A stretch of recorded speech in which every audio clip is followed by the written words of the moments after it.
குழந்தையோட வளர்ச்சிக்கு பெத்தவங்க எவ்வளவு முக்கியமோ அது போல அந்த குழந்தை நாளைக்கு சமுதாயத்துல நல்ல மனுஷனா வர்றதுக்கு அதிக அக்கறை காட்டுறவங்க என்பதாலேயே தான் ஆசிரியர்கள் குழந்தைகளுடைய இரண்டாவது பெற்றோரா பார்க்கப்படுறாங்க. அப்படி குழந்தைகள் நலன் பராமரிப்புல குழந்தைகள் மேல அக்கறை காட்டுறதுல ஆசிரியர்கள்லயே தொடக்க கல்வி ஆசிரியர்கள் காட்டிலும் இந்த அங்கன்வாடி ஆசிரியர்களுக்கு பொறுப்பு கொஞ்சம் அதிகம். அங்கன்வாடி குழந்தைகளுக்கு சொல்லிக் கொடுக்கறதுன்றத கேட்ட உடனே ஈஸியா தோணலாம். ஆனா உண்மையிலே இந்த மாதிரி சின்ன குழந்தைகளை சமாளிக்கிறது தான் கொஞ்சம் கஷ்டமான வேலையே. ஒரு காட்டுல என்ன 4 யானை இருந்துச்சான், என்ன 3 பெரிய யானையா, ஒரே ஒரு குட்டி யானையா. அப்படிப்பட்ட கடினமான வேலையை கையில் எடுத்து அடம் பிடிக்கிற குழந்தைகளை சமாளிக்க குழந்தைகளோட குழந்தையாவே மாறி அவங்க விரும்பும் வகையில கற்பிக்கும் முறையை கையில் எடுத்து இன்னைக்கு பல குழந்தைகளுக்கு ஃபேவரட் டீச்சர் ஆயிருக்காங்க இந்த அங்கன்வாடி ஆசிரியை. குச் குச் குச் கூ குச் குச் குச் குச் குச் கூ கூ குச் குச் குச் குச் குச் குச் குச் குச் குச் குச் குச் குச் குச் குச். Tata bye. Stop stop stop. 2017 join பண்ணேன் இங்க சங்கலிங்கபுரத்துல. அப்ப இருந்து இங்க ஒரே சென்டர்ல தான், ஒரே பள்ளிக்கூடத்துல தான் வேலை செய்யுறேன். இது ஃபர்ஸ்ட் நான் வரும்போது இதை பத்தி எனக்கு எதுவுமே தெரியாது. அங்கன்வாடி ஒர்க்குனா இப்படிதான் இருக்குமா, இந்த மாதிரி எல்லாம் எனக்கு பெருசா தெரியல. ஸோ நான் இங்க வரும்போதே எங்க ஹெல்ப்பர் இங்க வேலை பார்த்துட்டு இருந்தாங்க. அவங்க பாத்தீங்கன்னா டான்ஸ் ஆட இதெல்லாம் சொல்லி கொடுக்கும் போதே குழந்தைங்க ஈஸியா உட்காந்துருப்பாங்க. அவங்க என்ன சொல்ல வராங்களோ வாய பானு பாத்துக்கிறத தவிர எங்கிட்டுமே திரும்ப மாட்டாங்க. அதெல்லாம் பார்த்துதான் எனக்கு ஒரு ஆசை வந்துச்சு. சரி நம்ம சும்மா சொல்லி கொடுக்கறத தாண்டி வேற வித்தியாசமான டிஃப்ரெண்டா நம்ம யோசிப்போம் அப்படின்ட்டு தான் இவங்களுக்கு எப்படி நம்ம வழிக்கு கொண்டு வரணும்னா பாடல் மூலமா, ஆடல் மூலமா, நம்ம பேச்சு மூலமா மட்டும்தான் இவங்கள அன்பால மட்டும்தான் இவங்களை நம்ம பக்கம் கொண்டு வர முடியும் அப்படின்னு சொல்லிட்டு தான் சரி அதே நம்ம ஹேண்டில் பண்ணுவோம், அந்த முறைகளையும் எடுத்துக்கிறோம்னு சொல்லிட்டு அப்படிதான் இவங்களை நான் ஹேண்டில் பண்ணிட்டு வரேன். பாடுவோம் எல்லாரும்.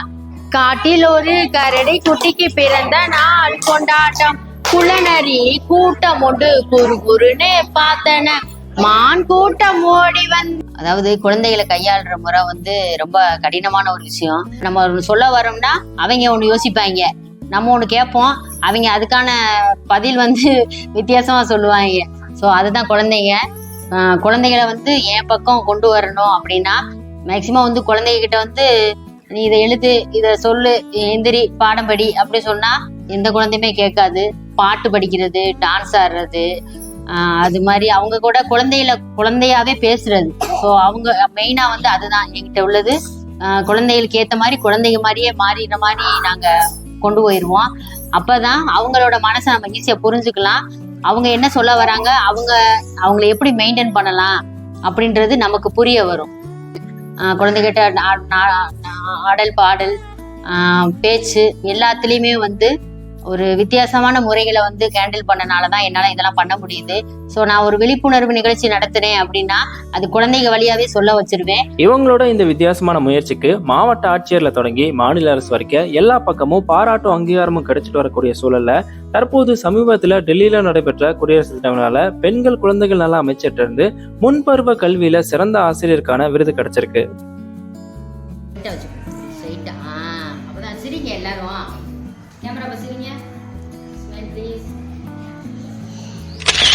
கடமை செய் பலனை எதிர்பார்க்காதே சொல்லுவாங்க. ஸோ நான் எந்த ஒரு எதிர்பார்த்தும் எந்த வேலையும் நான் செஞ்சதே இல்லை இப்போ வரைக்குமே. வேலையை பாராட்டி, பணியை பாராட்டி அரசாங்கம் டெல்லியில இந்த மாதிரி அவார்ட் கொடுத்துருக்காங்க. ஸோ அவங்களுக்கு மிகப்பெரிய நன்றியை சொல்லிக்கிறேன். அது போக இந்த மாதிரி கொடுக்கும் போகும்போது எனக்கு இன்னும் ஆர்வத்தை தூண்டுது. என்னோட வேலையை இன்னும் சிறப்பாக செய்யறதுக்கு இது ஒரு ஊக்குவிப்பாகவும் இருக்கு. இது போக இந்த கிராம மக்களுக்கும் நான் நன்றியை தெரிவிச்சுக்கிறேன். அவங்களும் எனக்கு பயங்கர ஒத்துழைப்பு கொடுக்குறாங்க, நல்ல சப்போர்ட் பண்ணுவாங்க. ஸோ அவங்களுக்கும் மிகப்பெரிய நன்றியை சொல்லிக்கிறேன். ஸோ இதோட நின்றாம இன்னும் என்னோட வேலைகளை இன்னும் டிஃப்ரெண்டா யோசிக்கணும். குழந்தைகளுக்கு எந்தெந்த முறையிலலாம் நம்ம என்னைய பொறுத்த வரைக்கும் நான் ஒரு விஷயம் செஞ்சா அது எல்லாமே டிஃப்ரெண்டா செய்யறாங்களே அப்படின்ற அளவுக்கு என்னோட பணியெல்லாம் இருக்கும். இன்னமும் நான் அதை மெயின்டைன் பண்ணுவேன். என்னோட எதிர்காலத்துல இது ஒரு நான் யோசிச்ச விஷயம் ஒண்ணு, குழந்தைகளுக்காக ஏதாவது பண்ணணும் அப்படின்ட்டு. யானை பெரிய அங்க யானை பெரிய யானை யாருக்கு மஞ்சா யானை சிறிய